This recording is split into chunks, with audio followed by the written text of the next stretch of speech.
So today we have this video called what happened to every number one recruit since 2000. Very interesting. Came out 3 days ago. It is by Fantasy Phenoms. That's who. Who did the John, as they say. So let's go ahead and tap in. Let's see what they got, man.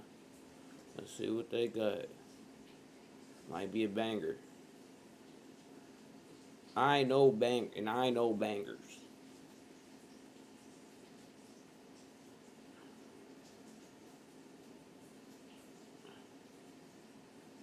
Here we go.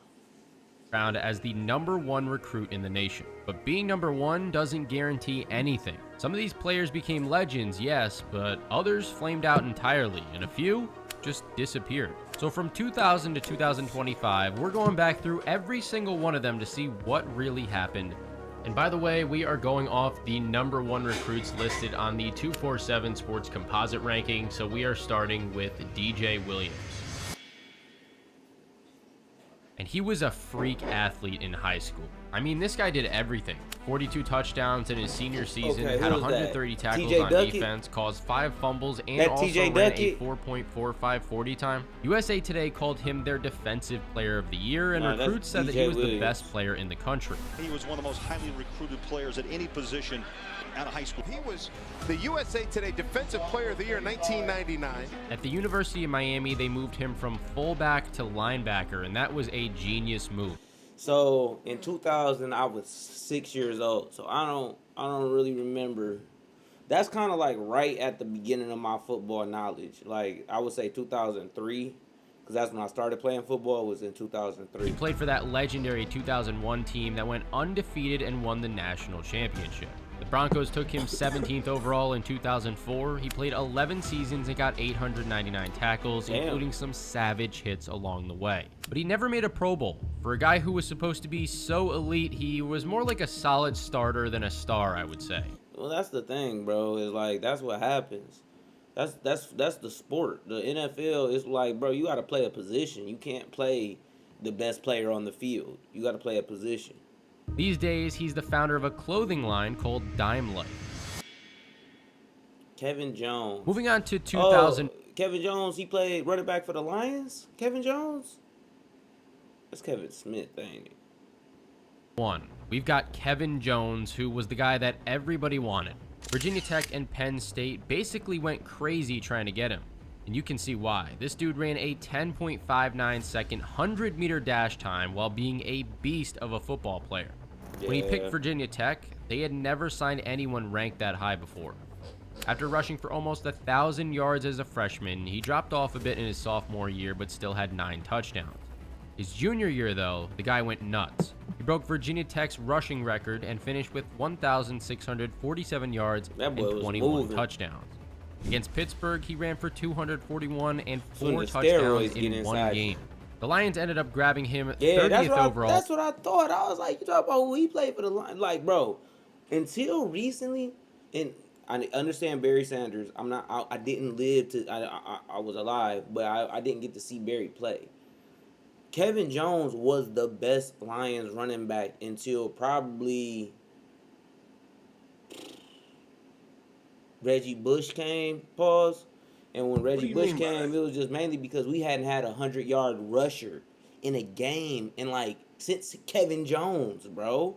Like I think maybe Javid Best, but Javid Best came in and he had like 5 outstanding games, got tackled twice, and the nigga never played again. In 2004. His rookie season looked great with over 1,100 yards. We sucked. Then it all crashed. We sucked, though. His average yards per carry dropped to 3.6 the next year, and we sucked at that time. Like this era, these Lions unis, one, are the worst Lions unis ever. But we sucked at this time, bro. We literally, this was like during, we went 0-16 coming up there soon, but we were terrible. We were terrible. We got Stafford and Calvin like the following 2 years. basically finished as a lead back. 5 years later, he was done with just 3,176 career rushing yards. Damn. After retiring, he did stay involved in the game. He's currently the chief of staff and running backs coach for the Bluefield State University football program. That's dope. I'm from my family from West Virginia. Vince Young so was that's dope. definitely a guy who lived up to the hype in college. I believe that's where he got a perfect it's got to be because he was out in Virginia. It's got to be Bluefield, West Virginia. That's where my grandfather's from. from recruiting services, which does not happen very often. I think you there's can a see why. Bluefield In high Virginia school, too, he though. had almost 13,000 yards of total offense. Bro, Bobby Burke. When I was a kid, man, I wanted to be Vince Young so bad, dog. I wore the number 10. Nigga, I used to think I was a mobile quarterback. I used to be out there. I was terrible. I was terrible, bro. But I used to think I was Vince Young. I didn't realize the nigga was a fucking 6'4" monster. I was like, yeah, I'm gonna be that good. No, you not. Even called him the most dominant high school player that he had ever seen. Then at Texas, Young was also incredible. Yeah. His junior year, he threw... When he beat us in the Rose, I think that was the Rose Bowl. When he beat us in the Rose Bowl, bro, oh my God. Michigan, that shit was crazy. You saw, I think that was his sophomore year, if I'm not mistaken. You saw the surge. Like, you saw a player better than everybody else on the field. And we had Chad Henne. Chad Henne, as much as people, whatever, he was a really good college quarterback, and he was a decent NFL quarterback. Over 3,000 yards and ran... He played in the NFL longer than Vince Young, technically. 1,000 more. But that Rose Bowl against USC made him a legend. I ain't saying he's better. He's going for the corner. He's got it. And I watched this game with my dad. That play was his own blitz. Bro, me and my dad was watching this game together, man. Rest in peace, Pops. One of my core memories is me and him watching this game and him being like, you gonna be able to do that exact same. Man, it's giving me chills just thinking about it. He was like, you gonna be able to do that exact same thing when you get older to watch. Man. Once I came back to go to my check down to Selman, it was a lane. And I just, my instincts just took off running. I mean, he had 467 total yards in that game. It was just one of those performances that you will never forget. It was crazy. The Titans made him the third pick in 2006, which was kind of shocking at the time, as Houston had the #1 pick, and a lot of people thought that he would go first. Young won Rookie of the Year and made 2 Pro Bowls in his pro career. Mario Williams. The NFL was very different from college. He threw 51 picks in 6 seasons and could never stay consistent. The mental part of the pro game really got to him, and by the end of the 2011 season, he was out of the league. After retiring, he worked for the University of Texas Division of Diversity and Community Engagement as a development officer for program alumni. But it did not last long. He was fired for poor performance. Since then, he was rehired by the athletic department as a special assistant. This is hands down one of the most powerful AI platforms for digital marketing. I feel like similar web. I feel like Ernie Sims. Oh my God, the Detroit Lions picked this nigga up too. Oh God, bro, this nigga was so doodoo. And he wasn't doodoo, bro. Honestly, the nigga, he was so fast to be a linebacker. But what I was gonna say is that it should be college's duty that if you have a dude who put that much money into your university, you have to find them something to do. You have to find them a job. If they come to you and they like, bro, I need a job, you have to find them a job. Them niggas put millions and millions of dollars into your pocket, especially back then before the NIL, and didn't get shit in return for it for real. Nah, bro. You gotta, like, come on, bro.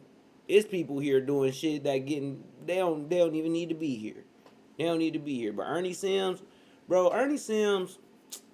man, I don't know, bro. I feel like the nigga could have been good if he just didn't play for the Lions. That's my biggest issue with the nigga, honestly.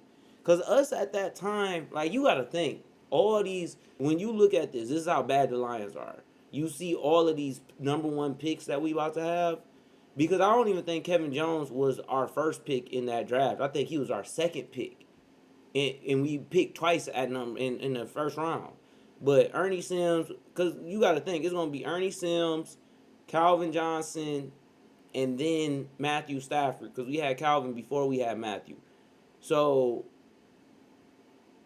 we had multiple #1 draft picks in this era who were supposed to be the best recruits. No. Next up, we've got Ernie Sims, who made history before he even stepped foot on a college campus. He was the first linebacker ever to be ranked #1 overall in the country by Rivals. This dude was starting varsity as an 8th grader. Damn. As a junior, he put up 180 tackles in one season with 41 Damn. for a loss and 12 sacks. He played both ways and led the team to 4 state titles. Running back. And at Florida State, Sims was The running back linebacker combo is the most elite combo in high school football. I don't care what nobody says. If you are good enough to play running back and linebacker, and you actually are that good, you can play anywhere. Not anywhere. You could play football, and you might have to play defensive lineman, but you can play football. He helped FSU win 2 ACC championships and was a monster on the field. From the shotgun.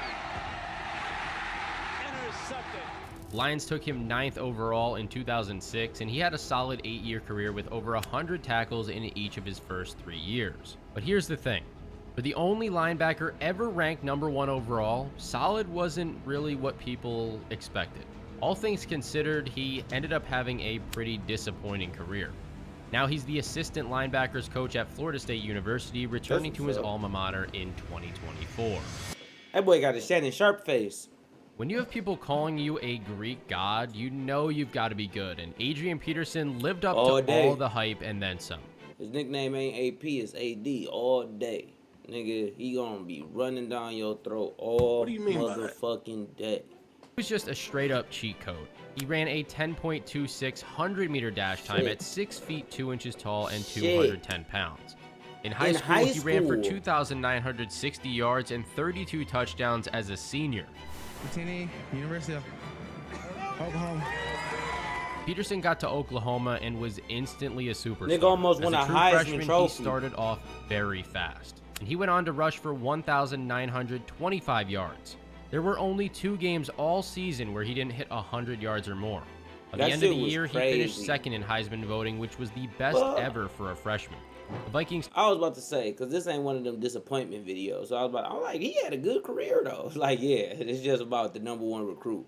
Yes, AD him was 7th overall in 2007, and from there on, AP became everything you wanted in a running back. Off the field shit. Hey, say what you want to. I saw that nigga get beat up at a speakeasy poker spot one time. I was just like, what the fuck is going on with this nigga, bro? More.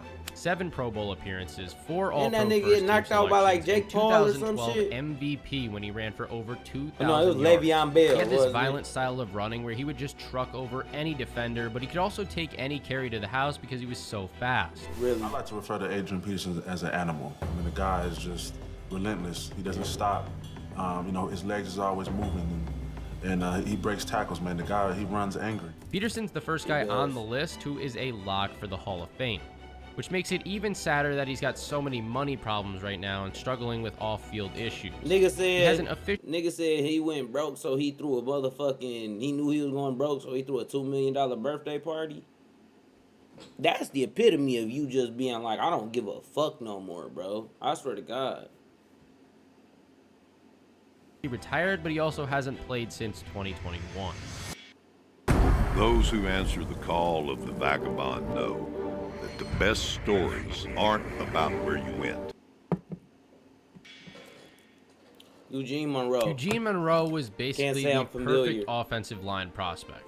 This guy didn't even give up a single sack in his final 25 games during high school. He had everything scouts wanted.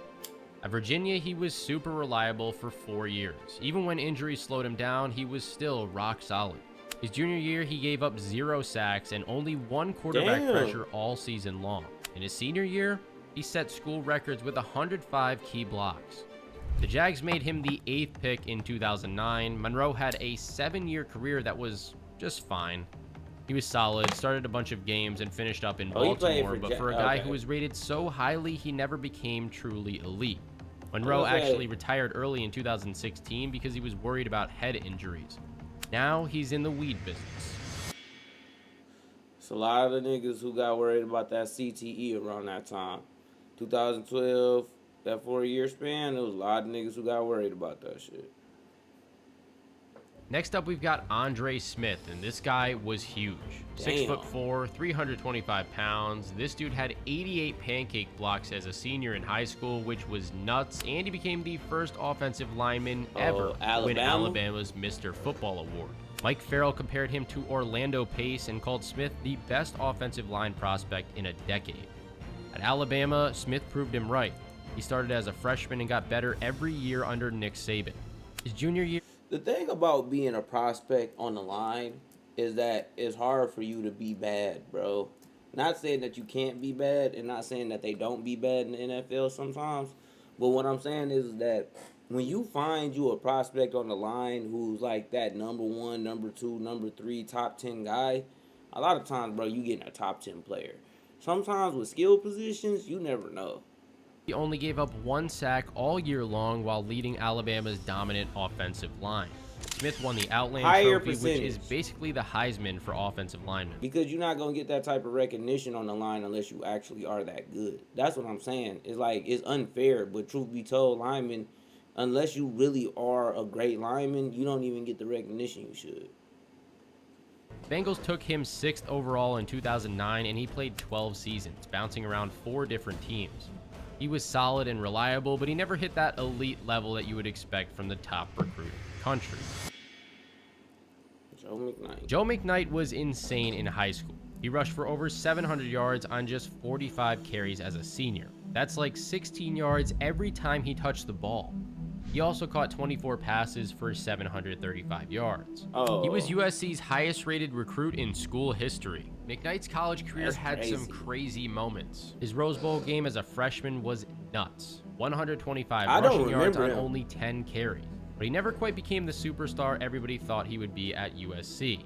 The Jets still drafted him in the 4th round in 2010, and yeah, he did have some very explosive plays. Ooh! That boy moving. That nigga, that's pure speed. That nigga has pure speed. That nigga just glides. Otherwise, his NFL career was rough.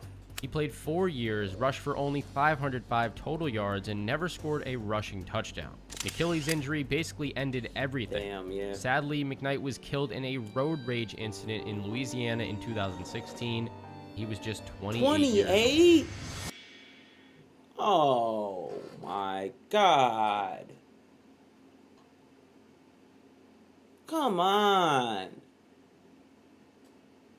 Moving on to 2008, and next up is Daquan Bowers, who made other high school players look like they were playing a completely different sport. Yeah, that's One unfair. coach literally said he should not be allowed to play high school football because he was so dominant. Yeah, that's unfair. Rivals even compared him to Reggie White and Bruce Smith, which is very high praise. At Clemson, Bowers had one of the best individual seasons ever by a defensive player. Is just huge. As a junior, he led the entire country with 15.5 sacks, even though he was playing hurt. He won basically every major award for defensive players, including the Bronco Nagurski Trophy. Then the NFL happened, and it all fell apart. Yeah, I was Tampa like, Bay took him never second even round heard because of they him. were worried about his injuries. Turns out they were right to worry. Bowers played 5 seasons, but only started in 10 games total. He never had more than 25 tackles in a single season and was done by the end of 2015. For a guy who was supposed to be the next Reggie White, it was a huge letdown. Matt Barkley. 2009 gave us a... That was when the quarterback pavement was going straight to USC. They was getting every number one. Bro, they was recruiting niggas when they was in like 8th, 7th grade and shit like that. Back who looked like he had it all figured out. Matt Barkley won the first ever Joe Montana Award in high school, and he was legit in college as well.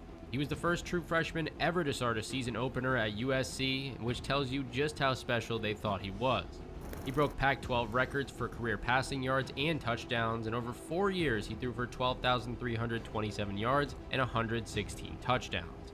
But then his senior season got wrecked by a shoulder injury against UCLA, and his draft stock fell off a cliff. The Eagles took him in the 4th round in 2013.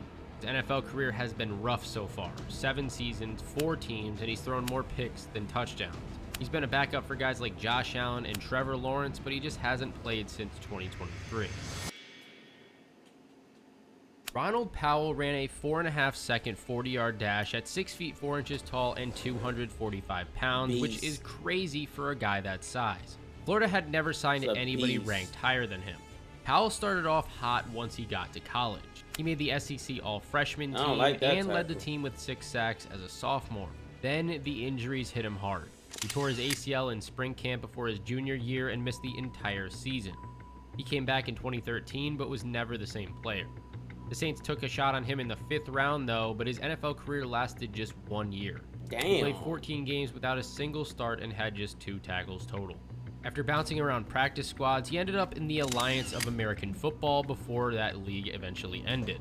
And unfortunately, Powell passed away in January of 2024. What the fuck?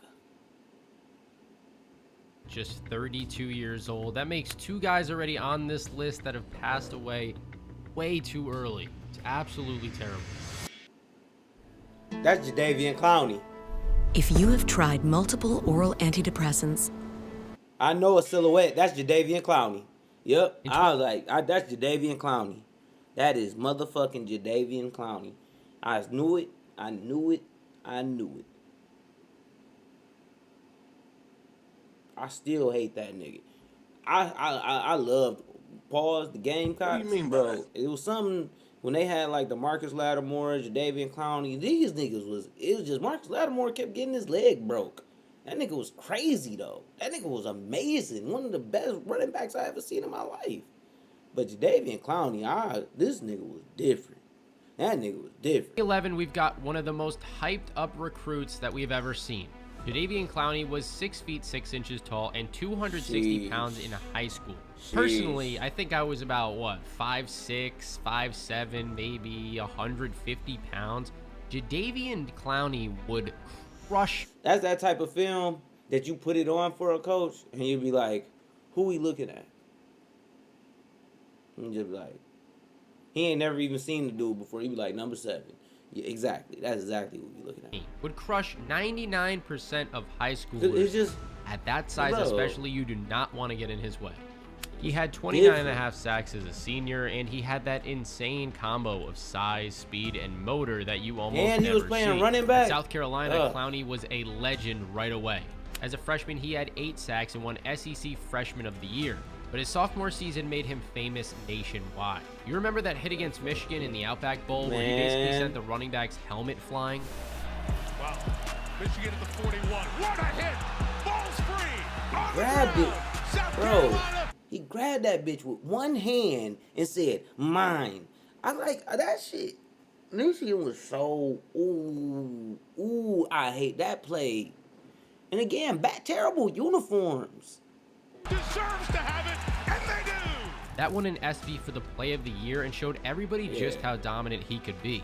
The Texans made him the first pick in 2014, but since then, his career's kind of been a mixed bag. He's not necessarily a bust. He made 3 Pro Bowl appearances and has had 58 sacks over 11 seasons, and he was definitely disruptive. A good career. Last big one on a 3rd and 10 for 26 yards. Clowney giving chase. He had a good career. He's just not. He didn't have a defensive player of the year type career, and that's the thing. And he played with somebody who was better than him technically, J.J. Watt. For him, he does some freakish stuff out there. It's intercepted, Clowney. He just sometimes just does some things that Matt Schwab. I don't understand how a guy of his size could pull that off. But even so, for a guy with that much hype, you expected a lot more. Injuries have been a constant problem for him. It's amazing to think that he played with J.J. Watt in Houston, but they could barely stay healthy at the same time. You have to wonder what that defense could have looked like if both of these guys were healthy for an entire year. Instead, Clowney has bounced around 7 different teams and is yet to become that generational pass rusher that everybody thought he would turn into. Dorial Green Beckham is another guy who had all the remember physical him. tools that you could possibly want. This dude was 6 feet 6 inches tall, 220 pounds, Damn. but could still run a 4.4 second 40-yard dash. In He high caught school, it's 119 crazy. passes for 2,233 yards as a senior and broke the national career receiving record with 6,356 yards. People were comparing him to players like AJ Green and Julio Jones, so the hype was very high. At Missouri, Green Beckham showed that he could be elite. His sophomore year, he had Nigga went to 59 catches Mizzou? for 883 yards and 12 touchdowns, including a 4-touchdown game against Kentucky. They must have gave Then him the off-field problems bad. started piling up for him. He had multiple weed arrests, then he got suspended after a domestic violence investigation. Missouri eventually kicked him off the team, then he transferred to Oklahoma, but still had to sit out a whole year because the NCAA wouldn't let him play right away. The Titans ended up taking him in the second round. That wasn't no transfer like they got now. Couldn't just hop in that transfer portal and just skedaddle and just move on, bro. You gonna sit out a year before you play. Of the 2015 draft, hoping they could keep him focused, but it didn't work. More off-field He only issues. played 2 seasons, one in Philadelphia, and caught 68 passes total, but the Eagles cut him in 2017. Since then, he's had multiple arrests for everything from DWI to drug possession. He even did jail time for breaking his probation. Robert Kimdichie is another guy who was supposed to be the next great pass rusher. At 6 feet 5 inches tall and 260 Never heard of pounds, him he had the either. perfect frame for a defensive end. In high school, he put up 18 sacks as a junior while also running for over 500 yards on offense. He finished his prep career with 41 sacks total. At Ole Miss, Kimdichie showed his talent sometimes, but never really put it all together. He had the physical tools to be dominant, but there were always question marks about whether he actually loved football. There were also some off-field incidents that made people worry about his decision-making. Falling out of a What'd he hotel do? window kind of does that. What? Even so, the Cardinals took him 29th course- overall in of course the 2016, Cardinals but his took NFL career was basically a nightmare. He played 5 seasons with 3 different teams and had just 4.5 sacks total, all in a single year. That was 2018 when he also had 32 tackles. After washing out of the NFL, he tried the USFL and CFL, but got cut from both leagues. Damn. He's also been arrested several times since then, too. Damn. Leonard Fournette, man, that boy was a bad mamma jamma. That nigga was snapping. Leonard Fournette actually lived up to the hype. At least he did in college. In college. This dude was built like a tank. People were comparing him to Bo Jackson because of his size and speed. In high school, he ran for 7,619 yards and 88 touchdowns. I mean, he was so dominant and focused that his coach Les Miles even compared his mindset to Michael Jordan's. At LSU, Fournette had one of the most impressive seasons ever by a running back. His sophomore year, That he shit ran was for crazy. 1,953 yards and 22 touchdowns, averaging 162.8 yards per game. See, that just shows you, bro. You playing against niggas who going to be, you know, great accountants and lawyers and shit like that, and they gonna be like, oh yeah, and I played at motherfucking wherever, you know, Eastern Michigan. That's where I went to school. First player in SEC history to rush for 200 yards in 3 straight games. I mean, through 4 games that season, he already had 864 rushing yards. The Jags made him the 4th pick in 2017, and his rookie season was solid with over 1,000 yards and 9 touchdowns. He was so powerful every time he touched the ball, he did not want to get in his way.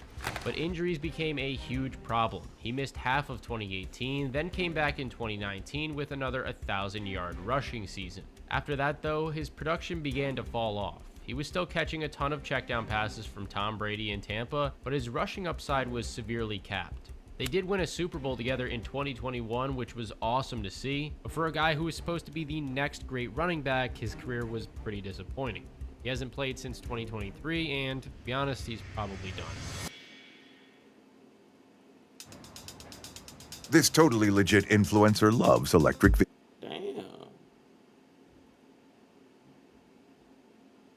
Nah, that's commercial.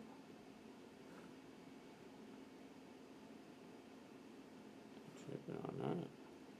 Merch at experiences you'll never forget with Chase Freedom Unlimited. Trenton Thompson was 6 feet 4 inches tall and 290 pounds, but could run a 4.8 40-yard dash time and bench press that's a big boy. 385 pounds. USA Today named him their Defensive Player of the Year, Shit. and even though teams were triple teaming him in high school, he still put up 84 tackles and 36 tackles for a loss as a senior. Jeez. At Georgia, Thompson was solid, but never became the dominant force that everybody expected him to be. His best season was in 2016 when he made... That'd be the other thing, bro. Niggas be playing fucking triple and quadruple A high school football and shit like that. And that be the small schools, and sometimes the small schools do be better. I'm not trying to, because sometimes they be the Catholic schools and shit like that. I'm not trying to say that ain't the truth, but sometimes in other states, in certain states, nigga, they don't be good. Sometimes, nigga, it's only 500,000 people in the fucking state that you live in. So you playing up against, like, nigga, no. There's 60,000 people who live in the city I live in. Detroit got that many people. You got places like Chicago, it's 5 million people who live in that city. It's like, shit, bro. Nah, it's different. It's levels to that shit. So, when you playing up against a bunch of niggas you just bigger than, of course, you might be able to bully them niggas around. Now you playing against a bunch of motherfuckers who got athleticism, too. 56 tackles and had 5 sacks, but that was about it. After college, Thompson went undrafted, which tells you everything about how his career went. He tried out with the Browns, but didn't end up making the team. Since then, he's been to the Alliance of American Football, Arena League, CFL, even the XFL. For a guy who was supposed to be one of the most dominant players in his class, it was pretty rough. Rashawn Gary was the first defensive tackle to ever finish #1 on Rivals. 6 feet 5 inches tall and around 300 pounds, he had 13.5 sacks as a senior and won the USA Today Defensive Player of the Year. But at Michigan, Gary's career was kind of a slow build. His freshman year was pretty rough, just 27 tackles and 1 sack. But each year, he got better. His sophomore season, he had 6 sacks and 65 tackles. Then his junior year got cut short by a shoulder injury, but he still managed 3.5 sacks. Packers took him 12th overall in 2019, and it did take a few years for him to... Hey, at least he got to live his dream, but in that time, we get to at least laugh at this. Overall in 2019, and it did take a few years for him to really break out, but 2024 was his best season yet. He made his first Pro Bowl appearance and got voted into the NFL Top 100. This year, he's off to an incredible start with 4.5 sacks in the first 4 games.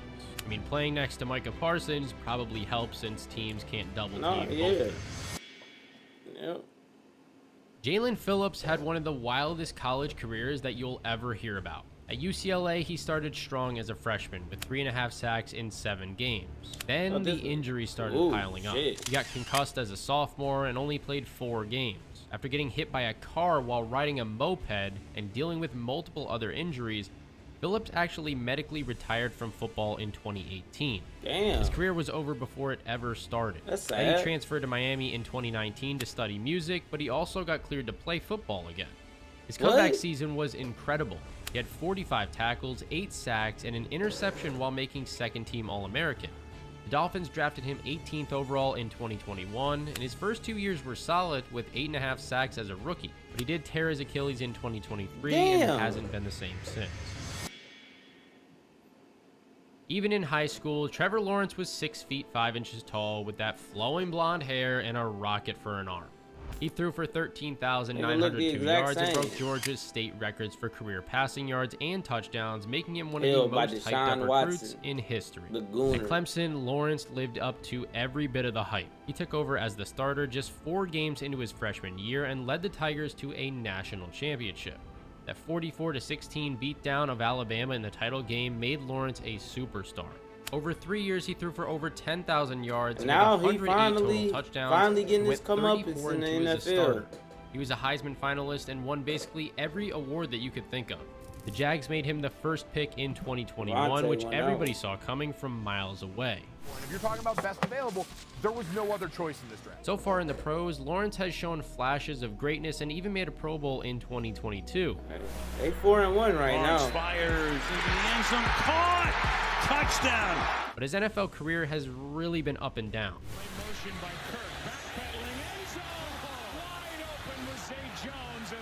missed him. The Jags have been a mess most of the time he's been out there, and 2024 was especially rough. Through 63 games, he's got decent numbers, but they're only 1-1 in the playoffs. For a guy who was supposed to be a sure thing, there are some serious question marks about whether he can be a franchise quarterback or not. Nolan Smith had some of the most ridiculous testing numbers that you'll ever see. At 234 pounds, this guy ran a 4.51 40-yard dash time, and he only got faster too. At the NFL Combine, he hit 4.39 seconds, which is faster than Saquon ran. Even so, at Georgia, Smith took some time to develop. His best year was 2021 when he had 56 tackles and helped Georgia win their first national championship in decades. He dealt with some injuries, but he was still a key part of back-to-back championship teams. The Eagles took him 30th overall in 2023. His rookie year was pretty quiet, but 2024 was much better. He had 6.5 sacks during the regular season and then just went off in the playoffs with 4 more sacks. Here comes Nolan Smith. Love in trouble. He is sacked. The Eagles obviously went on to win the Super Bowl as well, so Smith got his ring nice and early in his career.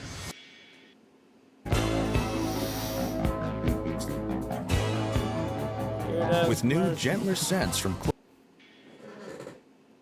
At 6'5" and 290 pounds, Brian Brzee was a beast. He had a 31-inch vertical and ran a 4.21 shuttle time, which is almost impossible for a guy of his size. As a junior in high school, he had 36 tackles for a loss and 12 sacks. Then he went on to have 30.5 tackles for a loss as a senior. At Clemson, Brzee started every game that he played in as a freshman and won ACC Defensive Rookie of the Year with 4 sacks. His college career got wrecked by injuries and personal tragedy. He tore his ACL as a sophomore and missed most of that season. Then in 2022, his 15-year-old sister Ella died from brain cancer, and he missed time dealing with that loss. Despite everything that he went through, he still got all ACC honors multiple times. The Saints drafted him 29th in 2023, and as a rookie, he didn't start, but he still managed 4.5 sacks off the bench. Last year, he had 7.5 sacks, which is pretty solid, and he came up big when you wanted him to. Hurts in trouble. Sacked. He's been decent as a pass rusher, but his run stopping still needs some work. For a guy ranked as one of the best recruits ever, he's been pretty good, but not quite that dominant yet. Next up, we've got Quinn Ewers, who became only the 6th recruit ever to get a perfect rating according to the 247 Sports Composite. He decided to go to Ohio State, but things didn't work out there. Just 2 snaps in garbage time against Michigan State. After 1 season, he transferred to Texas, and that's where his career really took off. Over 3 years with the Longhorns, he threw for over 9,000 yards and 68 touchdowns. He led Texas to a Big 12 championship and back-to-back college football playoff appearances. His 2023 season in particular was really good with 158.6 passer rate. But despite all that success at Texas, Ewers fell all the way to the 7th round of the 2025 draft. Dolphins took him 231st overall, which is nuts for a guy who was once the #1 recruit in the country. He's only seen preseason action so far, had a rough first game, but has since bounced back. High snap handled. Ewers delivers off target. It's probably going to be a while before he gets his shot, although saying that, you never know with Tua and all his concussions or how bad he's been playing recently. Moving on to 2022, Travis Hunter might be the most unique #1 recruit that we have ever seen. This guy played both cornerback and wide receiver in high school and was elite at both. He caught 272 passes for 3,963 yards and 48 touchdowns on offense, which broke the Georgia State record. On defense, he had 19 picks and 116 tackles. He was literally the best player on the field no matter what side of the ball he was on. Everybody thought he was going to pick Florida State, but at the last second he shocked everybody and committed to Jackson State to play for Deion Sanders. That move flipped college football on its head because usually 5-star recruits just don't go to HBCUs. When Sanders left for Colorado, Hunter followed him there and made history. At Colorado, Hunter became the first player to ever win both the Bednarik Award for the best defensive player and the Blitnikoff Award for the best receiver in the same season. Pressure coming. That nigga having a hell of a year this year. Short of the shoe buttons. Jefferson gets away from one. Superhuman pick. for Travis Hunter. He finished with 153 career catches for 1,979 yards and 20 touchdowns on offense, plus 66 tackles and 7 picks on defense.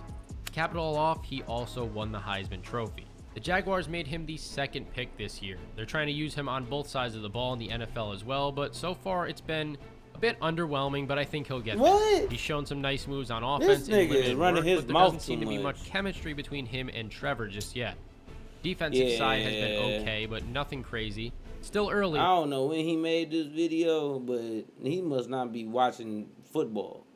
I said, so obviously people are wondering if trying to do both positions in the NFL is just a little too much to handle, even for someone as talented as Hunter.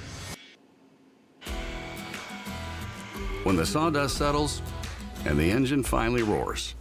I know that ain't damn Arch Manning. Okay, now we've got some guys who have not yet made it to the NFL, but they're starting to shine in college. And 2023's top recruit, Arch Manning, might be the most famous ever. This guy's been considered a top prospect since middle school, and for good reason.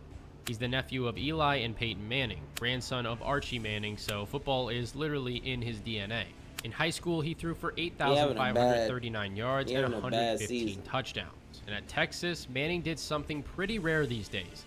He actually stayed put instead of transferring. Manning waited his turn for 2 years, but when he finally got his shot as a starter this year, the early results were rough. He's starting to put it together a little bit, showing the kind of swagger that you really... Ain't no way this nigga talking about Jacksonville and Travis Hunter and them like that and say Arch Manning putting it together. Ain't no fucking way. Don't think of with the Manning family name. And Manning keeps it himself. Cutting out, gets into the end zone, touchdown. Plus, he's got plenty of time to develop, and I think he really does need that time. The Manning camp has been pretty vocal about him staying at Texas for a while, but he does need to step it up if he wants to succeed at the NFL level. Moving on to 2024, we've got Jeremiah Smith, who became the highest-rated wide receiver recruit in history. Ohio State had been recruiting him.